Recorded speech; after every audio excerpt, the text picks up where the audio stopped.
అందరికీ hello. So మనందరం ఎంతో ఆసక్తితో ఎదురు చూసిన జాతీయ ఎన్నికలు, రాష్ట్ర ఎన్నికలు మొత్తానికి పూర్తయిపోయాయి. రిజల్ట్స్ వచ్చేసాయి. ఏం జరిగిందో మీ అందరికీ తెలుసు. సో ఒక ఆంధ్రప్రదేశ్ చెందిన వాడిగా, ఒక ఆంధ్రుడిగా ఇది చాలా ఇమోషనల్ మూమెంట్. ఎందుకంటే జాతీయ పాలిటిక్స్ లో, జాతీయ రాజకీయాల్లో మళ్లీ చక్రం తిప్పే ఆపర్చునిటీ, అవకాశం మళ్లీ ఆంధ్ర ప్రజలకి, ఆంధ్రప్రదేశ్కి అయితే వచ్చింది. మీకు తెలుసు 1999లో వాజ్పేయి గారి గవర్నమెంట్ పూర్తిగా ఆంధ్రప్రదేశ్ మీద డిపెండ్ అయి ఉండేది. ఎందుకంటే ఎన్డీఏకి అప్పుడు 36 సీట్లు వచ్చాయి. అందులో 29 టీడీపీవి, 7 బీజేపీవి. సో 29 సీట్లతోని చంద్రబాబు నాయుడు గారు అప్పటి ముఖ్యమంత్రి ఆంధ్రప్రదేశ్ కోసం ఏం కావాలంటే అది తీసుకురాగలిగారు. జీఎంసీ బాలయోగిని స్పీకర్గా, తర్వాత ఎన్నో కేబినెట్ మినిస్టర్లే కాకుండా ఏవి కావాలంటే అవి స్టేట్కి సమకూర్చగలిగారు. కాబట్టి రాజకీయం అంటే ఆంధ్రప్రదేశ్ ఒక కీలక రోల్ అయితే ప్లే చేయగలిగింది 1999లో.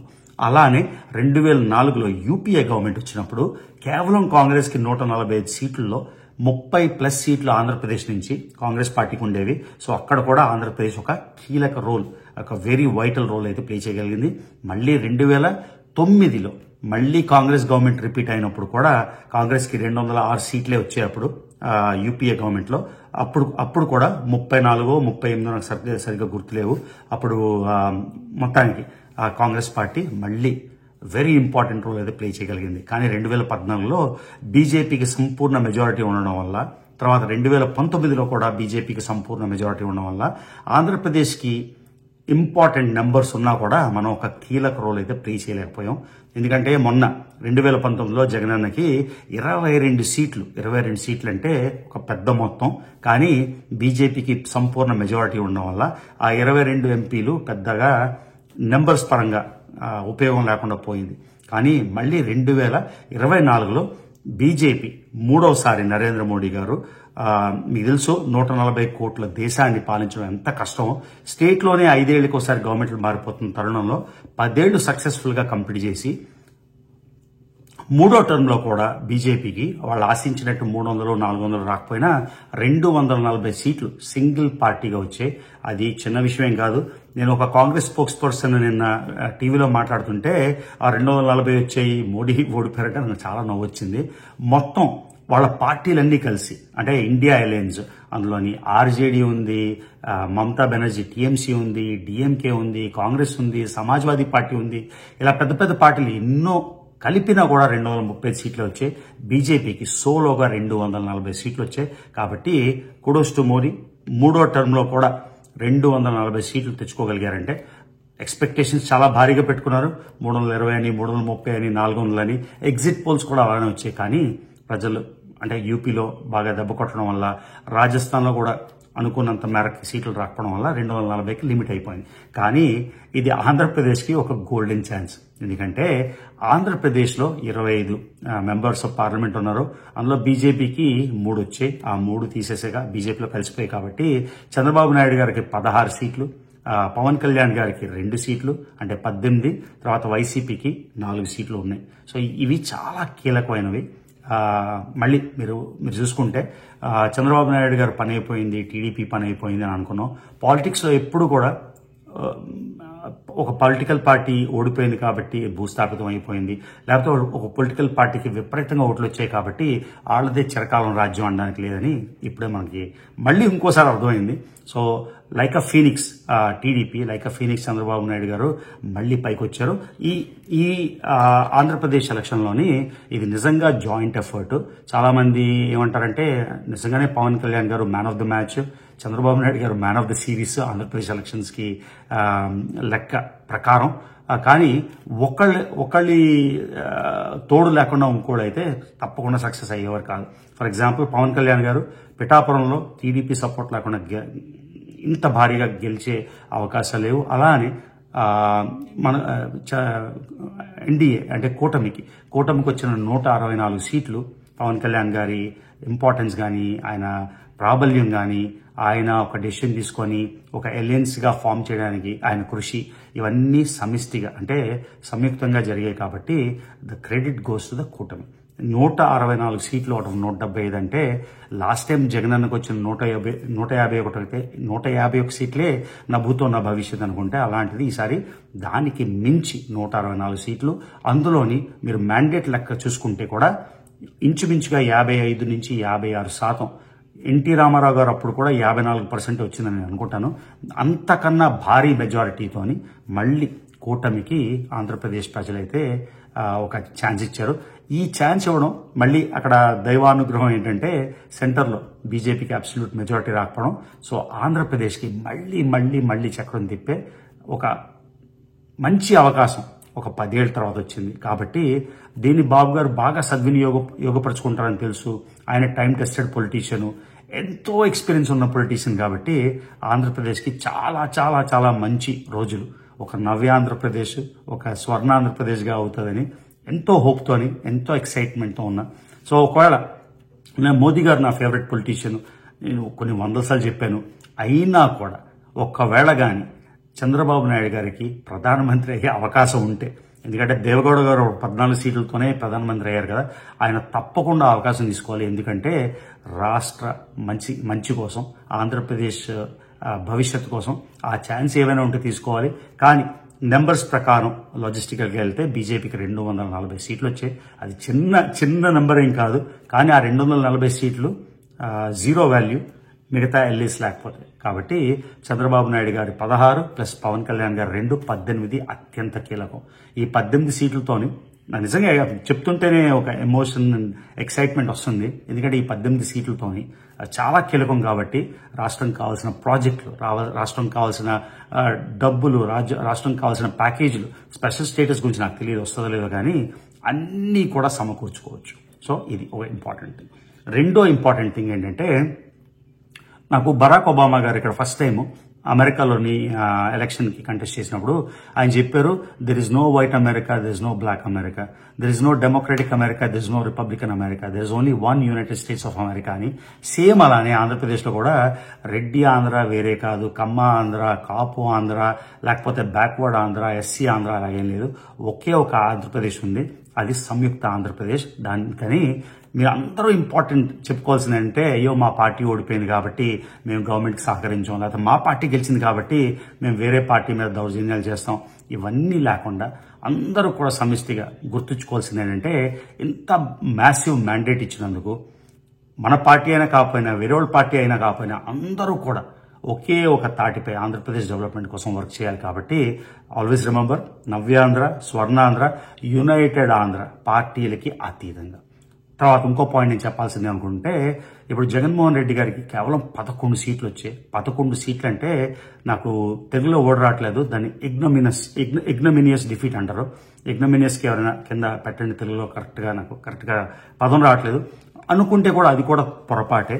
ఎందుకంటే సీట్లు పరంగా అరిథమెటిక్ పరంగా 11 సీట్లు వచ్చినా కూడా ఆయనకు వచ్చిన ఓట్లు 40%. 40% అంటే 100%లో అంటే ప్రతి 100కి 40 ఓట్లు, మిగతా అన్ని కలిసి 60% అనుకుంటే అది చాలా చాలా చాలా పెద్ద నెంబర్. కాబట్టి ఒక 40% ఎలక్టరేట్ని జస్ట్ బికాస్ సీట్లు 11 వచ్చాయి కాబట్టి పక్కన పడేయడం. అది బాబు గారు లాంటి సీనియర్ పొలిటీషియన్, ఆయన చాలా సీజన్ పొలిటీషియన్, ఆయనకి తెలుసు. కాబట్టి మొత్తం అందరినీ కలుపుకొని ముందుకి తీసుకెళ్తారని భావిస్తున్నా. కానీ మళ్ళీ చెప్తున్నా, ఒకవేళ చంద్రబాబు నాయుడు గారికి ప్రైమ్ మినిస్టర్ అయ్యే అవకాశం వస్తే అది ఎట్టి పరిస్థితిలో చేజార్చుకోకూడదు. ఆయన గురించే కాకుండా ఒక లెగసీ ఉండిపోతుంది. అంతేకాకుండా ఆంధ్రప్రదేశ్కి ఎంతో ఎంతో ఎంతో ఇంపార్టెంట్ మూమెంట్. కాబట్టి మీకు తెలిసి 10 ఏళ్ళు అయిపోయింది స్టేట్ విడిపోయి, ఫర్ వాట్ ఎవర్ రీజన్, దాని గురించి పోస్ట్ మార్టం అక్కర్లేదు. కానీ కనీసం ఆంధ్రప్రదేశ్కి మొన్నటిదాకా ఒక రాజధాని ఏంటి, మీ స్టేట్ క్యాపిటల్ ఏంటి అని హ్యాలం చేసేవారు అందరూ. సో అట్లీస్ట్ ఇప్పుడైతే క్లారిటీ వచ్చేసింది, అమరావతి రాజధాని అని. విశాఖపట్నం అత్యంత పెద్ద నగరం కాబట్టి ఏవైనా ఐటీ ప్రాజెక్ట్స్ రావాలన్నా, మ్యానుఫ్యాక్చరింగ్ యూనిట్స్ రావాలన్నా, ఎందుకంటే ఇండస్ట్రియల్గా లేకపోతే కాస్మోపాలిటన్గా అన్ని విధాలుగా విశాఖపట్నం ఎలిజిబుల్. కాబట్టి ఆంధ్రప్రదేశ్కి ఒక బ్యూటిఫుల్ క్యాపిటల్ అమరావతిలో చంద్రబాబు నాయుడు గారు నిర్మిస్తూనే 2019లో జగనన్న చేసిన అంటే ఒక రెట్రాస్పెక్షన్ లా చూసుకొని ఎక్కడెక్కడైతే జగనన్న గవర్నమెంట్ ఫెయిల్ అయిందో, ఎందుకంటే ఫెయిల్ అయిందని నేను ఎందుకు అంటున్నానంటే, 2024లో భారీగా అత్యంత మెజారిటీతో ఓడించారు. కాబట్టి ఆ పర్స్పెక్టివ్లో ఎక్కడెక్కడైతే ఏంటంటైతే నేర్చుకోవచ్చో తెలుసుకొని అవన్నీ జరగకుండా రిపీట్ అవ్వకుండా ఒక అద్భుతంగా ఈ నెక్స్ట్ 5 ఏళ్ళు పరిపాలిస్తారని అయితే కోరుకుంటున్నాం. సో నేను చెప్పింది మళ్ళీ చాలా ఇంపార్టెంట్ ఏంటంటే, కమ్మ ఆంధ్రప్రదేశ్ లేదు, కాపు ఆంధ్రప్రదేశ్ లేదు, రెడ్ ఆంధ్రప్రదేశ్ లేదు, ఇంకేదో ఆంధ్రప్రదేశ్ లేదు, ఒకే ఒక ఆంధ్రప్రదేశ్ ఉంది, అది యునైటెడ్ ఆంధ్రప్రదేశ్.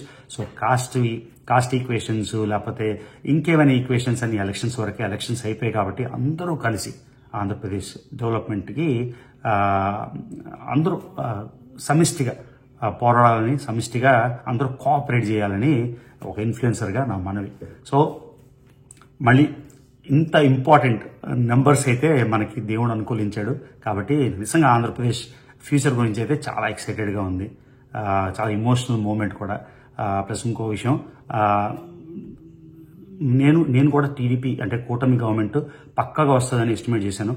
మీకు చూస్తే నేను 125 సీట్లు నుంచి 135 సీట్లు వస్తాయనుకున్నా, బేస్డ్ ఆన్ వేరియస్ క్యాలిక్యులేషన్స్. కానీ ఇంత ల్యాండ్ స్లైడ్ విక్టరీ అంటే మొత్తం ఆంధ్రప్రదేశ్ హిస్టరీలోనే ఇలాంటి అద్భుతమైన మెజారిటీ వస్తుందని ఎవరూ ఊహించుండరు. తర్వాత మోస్ట్ ఇంపార్టెంట్ అంటే, నేను పవన్ కళ్యాణ్ గారి స్టేట్మెంట్ నిన్న ఎలక్షన్ అయిపోయాక విన్నాను. ఒక పెద్ద స్టేట్స్మెన్ లాగా ఎంతో బ్యాలెన్స్డ్గా ఆయన ఇచ్చిన స్పీచ్, ఆయన ఇచ్చిన పోస్ట్ ఎలక్షన్ ఎక్స్ప్లెనేషన్ సూపర్గా నచ్చింది. ఇదేదో వైసీపీని అంటే ఏమంటారంటే విచ్ హంటింగ్ అంటే ఏదో వాళ్ళది చేశారు కాబట్టి మనం ఇచ్చేద్దాం అన్న ఏం లేకుండా ఎంతో బ్యాలెన్స్డ్గా, ఎంతో స్టేట్స్మెన్ లాగా 21కి 21. మామూలుగా అయితే ఆయనకు అపోజిషన్ కావాలనుకుంటే అపోజిషన్ లీడర్ స్టేటస్ కూడా వస్తుంది, ఎందుకంటే వైసీపీకి కేవలం 11 వచ్చాయి. కానీ సో పవన్ కళ్యాణ్ గారు చాలా మెచ్యూర్డ్గా, చాలా బ్యాలెన్స్గా, చాలా స్టేట్స్మెన్ లాగా ఆయన ఇచ్చిన స్పీచ్ కూడా చాలా నచ్చింది. సో అందుకని మళ్ళీ సూపర్ ఎక్సైటెడ్గా ఉన్నా. TDP plus Janasena plus BJP కూడా 8 సీట్లు వచ్చాయి. ఇంతకుముందు 7 సీట్లు ఉండేవి ఆంధ్రప్రదేశ్ అసెంబ్లీలో అనుకుంటా. సో 8 సీట్లు, అది కూడా విభజిత ఆంధ్రప్రదేశ్ అంటే కొత్త ఆంధ్రప్రదేశ్లో 8 సీట్లు రావడం, అది కూడా పెద్ద నెంబరు. సో ఆల్మోస్ట్ వైసీపీకి వచ్చిన నెంబర్లు 8 ప్లస్ 21 ప్లస్ 135 అనుకుంటాను, 164 సీట్లతోని ఆంధ్రప్రదేశ్ ఒక బ్యూటిఫుల్ డైరెక్షన్లో ముందుకెళ్తుందని ఆశిస్తున్న ఒక కోరిక, మనోవాంఛ, ఎలా అనుకుంటే అలా. ఇదే కాకుండా మళ్ళీ చెప్తున్నాం కదా, చంద్రబాబు నాయుడు గారికి చెప్పేంత వయసు మనకు లేదు, ఎక్స్పీరియన్స్ లేదు. ఆయన చాలా సీజన్ పొలిటీషియన్, ఎన్ని చూసి ఉండరు. కాబట్టి ఇవి అందరినీ కలుపుకొని ముందుకెళ్ళిపోతారు. మెయిన్గా విచ్ హంటింగ్ ఉండకూడదని, పార్టీ పరంగా ఏవైనా ఇష్యూస్ ఉండకూడదని మొత్తం అంతా కలిసి ముందుకు తీసుకెళ్తారని. సో మొత్తానికి ఆంధ్రప్రదేశ్కి ఒక క్యాపిటల్ ఉంటుంది, ఆంధ్రప్రదేశ్కి ఒక పెద్ద సిటీ ఉంది, ఆంధ్రప్రదేశ్కి 974 కిలోమీటర్ల కోస్ట్ లైన్ ఉంది. ఎన్నో విధాలుగా we are very lucky people. Godavari నది, కృష్ణా నది జలాలు వస్తాయి. సో నేను చేసిన లైవ్లు బట్టి నాకు అర్థమైంది ఏంటంటే, జనాలకి ఓన్లీ ఫ్రీబీసే కాకుండా, ఓన్లీ పథకాలు, జనాలకి చేయూత అవన్నీ కాకుండా some kind of employment opportunities, economy బెటర్గా ఉండాలి. డెవలప్మెంట్ అంటే అన్ని రకాల డెవలప్మెంట్, హోలిస్టిక్ డెవలప్మెంట్. స్కూల్స్ బాగుపడాలి, హాస్పిటల్స్ బాగుపడాలి, మంచి రోడ్లు ఉండాలి, మంచి బ్రిడ్జ్లు ఉండాలి. అంతేకాకుండా ఉపాధి కల్పించే ఉద్యోగాలు కూడా ఉండాలి. ఇవన్నీ కలిసి ఇప్పుడు వచ్చిన అవకాశంతో సెంటర్ నుంచి ఏం కావాలంటే అది గుంజుకోమని, అంటే సెంటర్ నుంచి 10 కోట్లు రావాలంటే రావు. మీనింగ్ఫుల్గా ప్రాజెక్టులు తెచ్చుకోవడానికి, అంటే వేరే స్టేట్స్కి డైవర్ట్ చేసే ప్రాజెక్టులు ఆంధ్రప్రదేశ్కి రావాల్సింది మళ్ళీ ఆంధ్రప్రదేశ్కి తెచ్చుకునే అవకాశం ఉంది. కాబట్టి మళ్ళీ ఇది చాలా చాలా ఎక్సైటింగ్ మూమెంట్. తర్వాత నేను తమ్ముళ్ళలో పెట్టినట్టు కేకే గారికి నిజంగా సలాం కొట్టాలి. ఆయన 161 ఇచ్చినప్పుడు మనసులో అనుకున్నా, ఈయన ఏం చెప్తున్నాడు, అర్థం ఉందా, 135 అంటే నమ్మొచ్చు, 145 అంటే నమ్మొచ్చు అని. ఆ తర్వాత ఆయనకి ప్రైవేట్గా ఫోన్ చేసినప్పుడు, ప్రైవేట్గా మేము వీడియో చేసినప్పుడు కూడా 161 కాదు, ఇది 166 వరకు వెళ్ళొచ్చు అన్నారు. ఆ 166 వరకు వెళ్ళొచ్చు అన్నది మీరు చూశారు. 164 అంటే కరెక్ట్గా ఇంత బ్యాంగ్ ఆన్, ఇంత స్పాట్ ఆన్ ప్రిడిక్షన్ అయితే ఎక్కడ ఎవరు చేయలేరేమో. అందులోని సింగిల్ నెంబర్కి వైసీపీకి 14 వస్తాయి అన్నారు. ఆ 14 నుంచి ఇంకా 11 వరకు పడిపోవచ్చు అని. ఎందుకంటే ఆయన ఇచ్చిన ప్రిడిక్షన్ ఏంటంటే 166 వరకు, 9 వరకు పడిపోవచ్చు అని. సో 9 నుంచి 14 మధ్యలో ఇచ్చారు. అంటే మా ప్రైవేట్ కాన్వర్సేషన్లో. సో 14 ఇచ్చిన 11 వైసీపీకి వచ్చాయి. ఇంత స్పాట్ ఆన్, ఇంత బ్యాంగ్ ఆన్ సెఫాలజీ ఎవరు చూసుండరు. ఒపీనియన్ పోల్స్ మీకు తెలుసు, ప్రదీప్ గుప్తా గారు ఇలాంటి పెద్ద పెద్ద పొలిటీషియన్స్ ఎగ్జిట్ పోల్స్ బీజేపీకి ఇచ్చినవి ఏమీ జరగలేదు. ఓన్లీ ఆంధ్రప్రదేశ్లో మాత్రం బ్యాంగ్ ఆన్ స్పాట్ ఆన్ జరిగిందంటే కేకేకి పెద్ద సలాం, పెద్ద సెల్యూట్. నిన్న ఆయన చాలా బిజీగా, చాలా ఇంపార్టెంట్ మీటింగ్స్లోని, అంటే ఎలక్షన్స్ రోజు కాబట్టి బిజీ అయిపోయారు కాబట్టి మళ్ళీ మనం తీసుకురావడానికి అయితే ఛాన్స్ లేదు. నేను ఆయనతో రాత్రి మాట్లాడాను. సో ఆయన నాకు డెఫినెట్గా 1 or 2 డేస్లో ఛాన్స్ ఇస్తా ఉన్నారు. సో మళ్ళీ ఒక లైవ్ చేసి మీ అందరితో కూడా ఇంటరాక్ట్ చేయించడానికి అవకాశం దొరుకుతుంది. సో దాని గురించి కూడా ఐఎమ్ లుకింగ్ ఫార్వర్డ్. సో ఇవాళ వీడియో అయితే ఇంతే. మళ్ళీ చెప్తున్నా, ఒకవేళ ప్రధానమంత్రి అయ్యే ఛాన్స్ వస్తే చంద్రబాబు నాయుడు గారు ఎట్టి పరిస్థితుల్లో వదులుకోకూడదు. ఒకవేళ అది కుదరకపోయినా చాలా important ministries, rural ministry, urban ministry, finance ministry, ఏది వీలైతే అది తీసుకొని ఆంధ్రప్రదేశ్ని మళ్ళీ నవ్య ఆంధ్రప్రదేశ్గా, స్వర్ణ ఆంధ్రప్రదేశ్గా, ఒక యునైటెడ్ ఆంధ్రప్రదేశ్గా ముందుకు తీసుకెళ్తారని ఆశిస్తూ, భావిస్తూ ఈ వీడియోని ఎండ్ చేస్తున్నా. సో మళ్ళీ నెక్స్ట్ వీడియోలోని వైసీపీ ఓడిపోవడానికి ఏం కారణాలు ఇవన్నీ కొంచెం నేను కూడా రీసెర్చ్ చేసి వితౌట్ హర్టింగ్ ఎనీబడీస్ ఫీలింగ్స్ ఏం జరిగింది అని థియరిటికల్ సెన్స్లోని, ప్రాక్టికల్ సెన్స్లోని అనలైజ్ చేయడానికి ట్రై చేస్తాం అన్నమాట. సో ఇది guys. So see you in the next video.